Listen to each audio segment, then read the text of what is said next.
roja tenemos los riegos que se han dado y no hemos tenido drenaje hasta casi al final del día. ¿De acuerdo? Entonces, ¿qué pasa? Que fijaos cómo baja la humedad. En periodo nocturno la humedad de la tabla ha bajado muchísimo. Eso quiere decir que el cultivo lo hemos manejado desde un punto de vista bastante generativo. Lo hemos forzado el cultivo. No ha ido demasiado vegetativo, no ha ido con humedad de sobra. ¿De acuerdo? Mirad, esto es de aquí de Almería, ¿vale? Lo otro era de una finca de Canarias, lo de la humedad en hoja. Esto es de aquí de Almería. Os cuento rápido. En la zona de arriba del gráfico tenemos los datos de clima. La línea roja es humedad. Esta línea turquesa es la luz par. Y la línea azul es temperatura, ambiente. Y aquí abajo tenemos humedad del sustrato, conductividad eléctrica, y esta línea negra es radiación acumulada, luz acumulada del día. ¿De acuerdo? Entonces, aquí se puede ver realmente qué ocurre en nuestras fincas. Esto es un invernadero convencional Raspa y Amagao, de aquí de Almería. Entonces, como veis, está la humedad casi al 100. Y en el momento que empieza a cambiar la humedad, te cambia rápidamente y se viene a 60%. Eso es muchísimo estrés para la planta. Entonces, lo que tenemos realmente que visualizarlo, tenemos que ver los momentos donde empieza a haber los puntos de inflexión y donde empezamos a tener picos fuertes de caída en la humedad para determinar el momento de riego. ¿Por qué? Porque si estoy de humedad aquí arriba, no puedo regar. La hoja, en el momento que hay luz, y la planta comienza a tener actividad fotosintética, que por cierto, en luz par normalmente la franja de actividad está entre 400 micromoles metro cuadrado por segundo y 800. Entonces, hasta que no llegamos a 400 micromoles metro cuadrado segundo, la planta no está fotosintéticamente activa. Si tengo temperatura, sí puedo regar, pero con baja conductividad.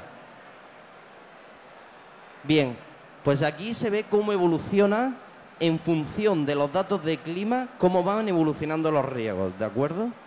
Aquí tenemos mucha más luz que aquí y por tanto se han dado más riegos. Este día dio 4 riegos, este día dio solo 3.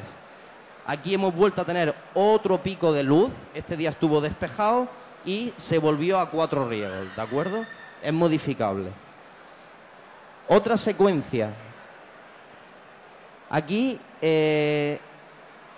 como veis, el acumulado de luz va subiendo bastante. Ya los picos de luz nos estamos yendo por encima de 1000 micromol metro segundo cuadrado. Eso quiere decir que estamos metiendo demasiada temperatura en el invernadero. Eso ya no es bueno.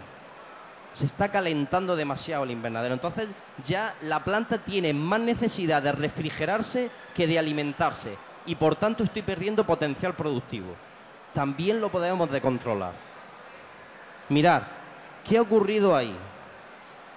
Aquí si vemos lo que ha pasado, tenemos el punto de humedad más bajo de este día en un momento donde tengo un montón de riegos antes de ese punto de estrés. Un montón de riegos. Sin embargo, al día siguiente veo cómo se ha cambiado la dinámica de riegos y después del momento del máximo estrés, que es donde hay más temperatura y menos humedad, se han dado muchos más riegos.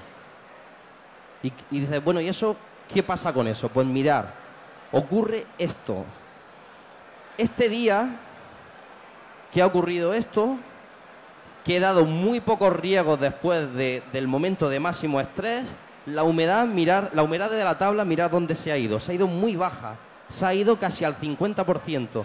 Eso tiene que hacer demasiada energía la planta para coger agua y nutrientes. Sin embargo, el día siguiente que hemos modificado el riego, nos hemos ido a un 60%. Tenemos un 10% más de agua en la tabla, simplemente modificando los horarios de riego. Eso quiere decir que le estoy quitando estrés. Si sigo un día tras otro con la dinámica de este día, si estoy en ese momento en engorde de frutos, se me queda acerado el tomate. Aquí tenéis un detalle un poco más exhaustivo de un día, la luz, la temperatura de ambiente y de sustrato, la humedad y la conductividad eléctrica y la humedad relativa, ¿de acuerdo?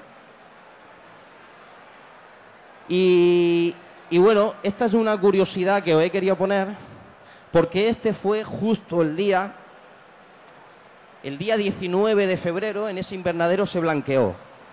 ¿Y qué pasó cuando se blanquea?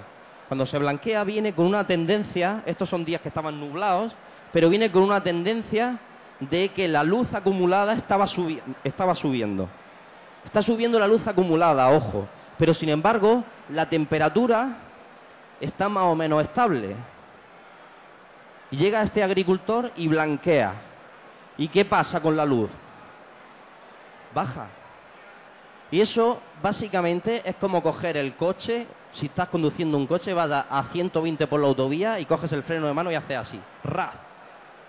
Y quieres que el coche siga circulando a 120 con medio freno de mano puesto. Pues eso es lo que estamos haciendo. Cuidado con el blanqueo. Cuidado con el blanqueo.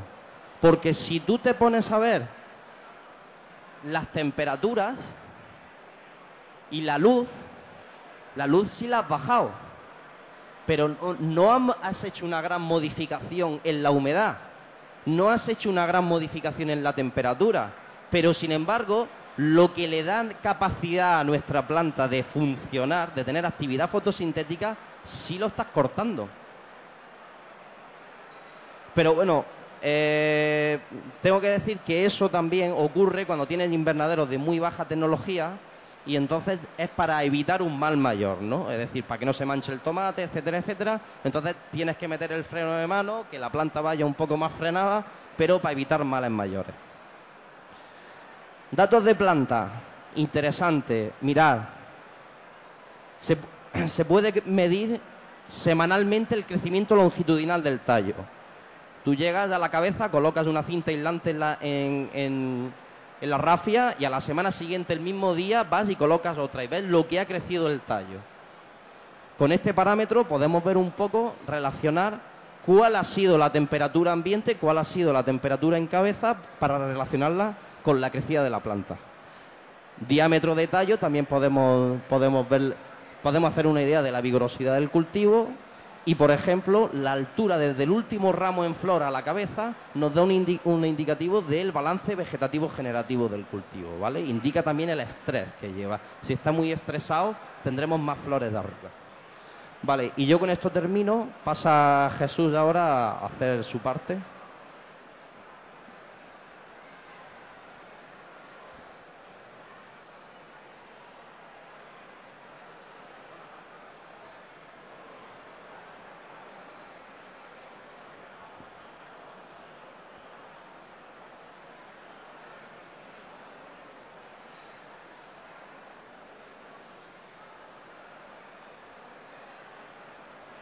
Bueno, vamos a continuar.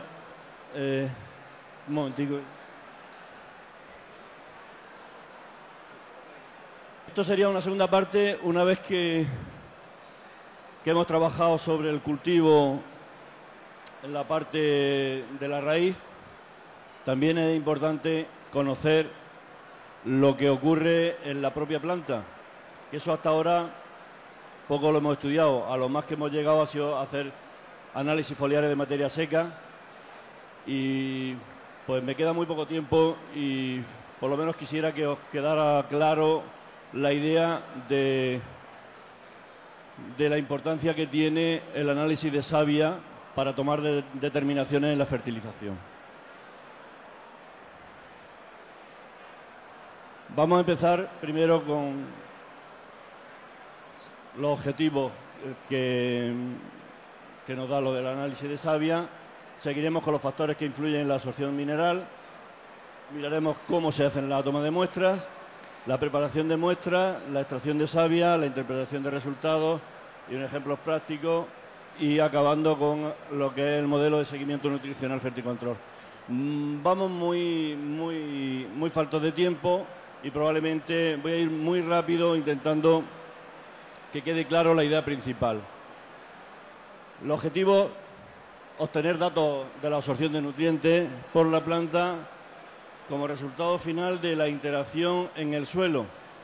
Sabemos, si hacemos analíticas, claro, no estamos muy acostumbrados y deberíamos de estar un poco más, pero si hiciéramos analíticas del suelo, dispondríamos de los datos de qué tenemos en disposición, pero la planta es caprichosa y absorbe según le parece, dependiendo de otros factores.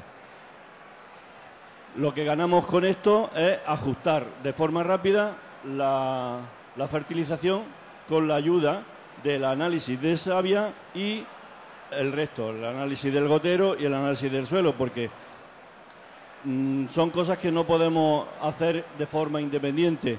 El análisis de savia te dice, me falta de esto, pero si no sé si lo he aportado, puede ser por de distintas maneras. Puede que sean los mismos factores climáticos los que no te dejan o no le dejan a la planta absorber lo que hemos aportado en grandes cantidades, o es que no lo hemos aportado. Para eso necesitamos toda esa analítica desde el principio hasta el final. Aquí lo aclaro claramente, los factores que influyen: la composición y calidad del suelo o del sustrato, el equilibrio entre los minerales, el momento de aplicación y la disponibilidad de las plantas, la calidad de la raíz, muy importante. Si tenemos una raíz fuerte, va a absorber mucho y mejor, y si no la tenemos, pues vamos a tener dificultad en la absorción. La vida del suelo, en caso de suelo, pues siempre, si está bien fertilizado de forma orgánica, nos va a ayudar también a que la planta absorba mejor. La calidad del agua de riego, por supuesto. El sodio, muy importante, en agua salina es principal, no podemos obviarlo, puesto que cuando tenemos grandes cantidades de sodio tenemos que ampliar las concentraciones del resto de cationes y aniones para que sean absorbidos por la planta en la medida que necesite. Y lo fundamental y que no podemos controlar es el clima, la temperatura, la luz. Bueno, no lo podemos controlar en algo convencional, ¿no? Si tenemos un control de clima, pues podemos llegar un poquito más lejos, pero siempre quien manda son los factores climáticos. Si hay un nublado, no puede evitar que haya poca luz, y eso influye muchísimo en la absorción de los minerales por la planta, y en ese momento hacemos una analítica de savia y lo vemos directamente: la falta de absorción de determinados cationes que, por culpa de no tener la luz suficiente, no han llegado a su meta final, que es la planta. Voy a explicar un poco cómo es la toma de muestras rápido, porque es un poco diferente a las demás analíticas. Se recoge siempre a primera hora de la mañana, ¿eh? Esto es igual que un análisis de sangre. ¿Por qué? Porque la planta, para tomar referencias sobre ella, tenemos que tomarla siempre por igual, en las mismas condiciones. Y eso nos lo da la primera hora de la mañana, cuando la planta todavía no ha empezado en su actividad. Se toman las hojas más jóvenes, completamente formadas. Esto es igual que el análisis foliar normal que hacemos. Las primeras hojas que están bien formadas. Aquí nos podemos ir un poquito más abajo y seguimos teniendo lo mismo, porque se trata de las hojas más activas de la planta. Y las hojas más activas de la planta no tiene por qué ser la más joven. Hay más abajo y también están más o menos en las mismas condiciones. En pimiento, por ejemplo, vemos ahí señalados con el dedo donde la hoja que sería para analizar. La cantidad de muestras normalmente se pide en 100 gramos para que sobre, pero con 50 hay más que suficiente. Hay que evitar la humedad y la evaporación en las muestras. Esto es vital, porque si no nos variaría la concentración que nos saldría después en la analítica. No puede estar chorreando de agua o de la evaporación de la noche y tal. Tiene que ser una hoja seca. Se puede poner en un plastificado, no tiene por qué. En cualquier bolsa se puede coger, aunque si se pone una hermética mejor, así evitamos los agentes externos.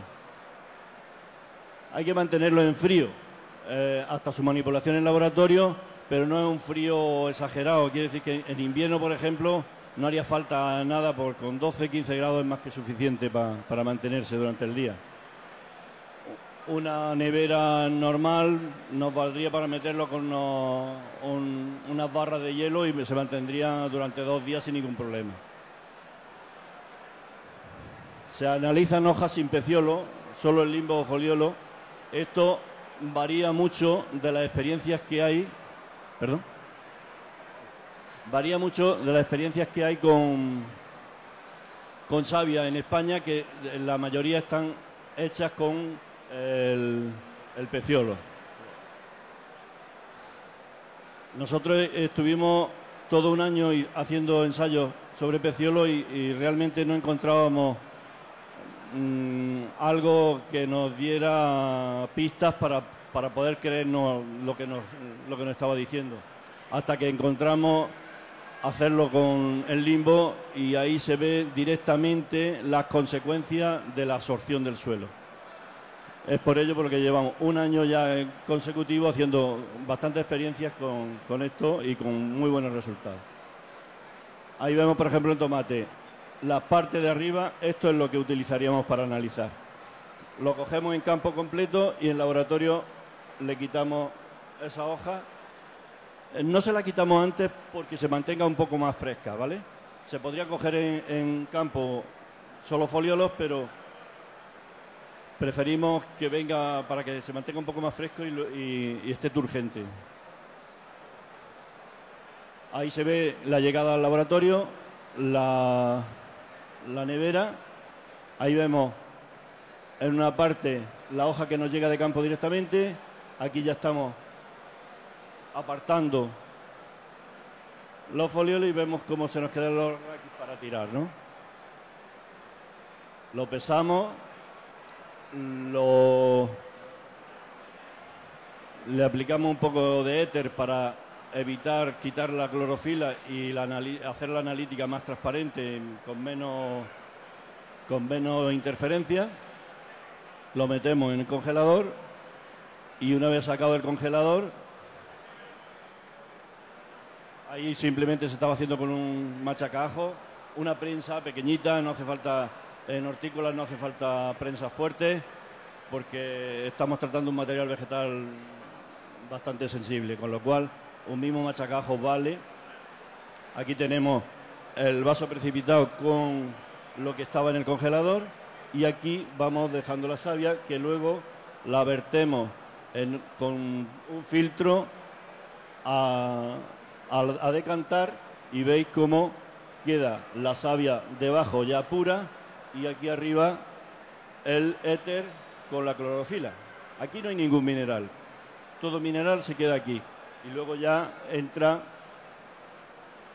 lo dejamos en un tubito y ya directamente pues analizar. Pasamos a otra cosa. ¿Qué información nos da el análisis de savia? Pues la absorción en tiempo real de todos los nutrientes, las deficiencias y o excesos en ese mismo momento, con lo cual se está adelantando a lo que nos podría dar una analítica de foliar de materia seca, que vemos ya la trayectoria, vemos la historia, y ahí es directamente lo que en la planta todavía no se visualiza. Una carencia de calcio, por ejemplo, que te va a venir para la semana que viene, la tienes ya, estás viendo que te está faltando ese elemento. En ese momento visualmente ves la planta perfectamente, pero pasa una semana y ya empieza a ver esa carencia. Te puede adelantar, directamente estás viendo ese problema. Normalmente no va a estar haciendo análisis todos los días, pero sabemos todos que hay unas fases de crecimiento importantes y dependiendo de qué cultivo, en cada momento necesitas saber, si quiere hacer una floración fuerte, necesitas saber que tiene los elementos para la floración. Por tanto, ese es el momento adecuado para hacer el análisis de savia. O una fructificación fuerte y necesitas hacer un crecimiento continuado. También ahí tienes que ver que, por ejemplo, el calcio tiene que volver a ser el que mande ahí y el potasio ir bajando, como ahora explicaremos. La información, pues el balance, ya hemos hablado, el balance de elementos dentro de la planta. También como indicador metabólico con los grados Brix. A mayor el grado Brix tenemos mayor actividad de la planta, a menor grado Brix la planta está funcionando peor. Vamos a hacer un poco la interpretación de resultados. Disculpe, debe ir abreviando para que comience la siguiente ponencia. Me has dejado. Bueno, pues se interpreta en principio conductividad pH grado Brie. Esto es similar a lo que sería en una sonda saber qué conductividad tengo en el suelo, pero hay que llegar más lejos. La valoración de la concentración de elemento a elemento, igual que cualquier otra analítica del suelo, pues aquí en Savia tienes que saber qué tienes de cada uno de ellos, la interacción entre ellos y el equilibrio entre cationes y entre aniones. Y luego, por otro lado, si quieres aumentar más, pues saber qué microelementos tiene a disposición. Voy a pasar rápido porque no tengo tiempo. Por lo dicho, con una conductividad alta hay una sobrealimentación de la planta, una conductividad baja, la absorción de nutrientes es insuficiente. En la alta puede ser debido a un elemento determinado o al conjunto de todo ello. El rango medio anda entre 12 y 15. Si está por debajo de 12 ya estamos en deficiencia, aunque depende mucho de la fase de crecimiento. Una fase de crecimiento en floración puede ser 8-9, puede ser buena, pero en producción 8-9 es insuficiente y el cultivo está totalmente desnutrido. pH voy a pasar rápido porque pH tampoco tenemos datos concluyentes a lo que dicen las bibliografías, con lo cual no creemos. Los grados Brie, ya he dicho antes, pues la alta concentración denota un buen estado nutricional y una baja concentración por una falta de alimentación.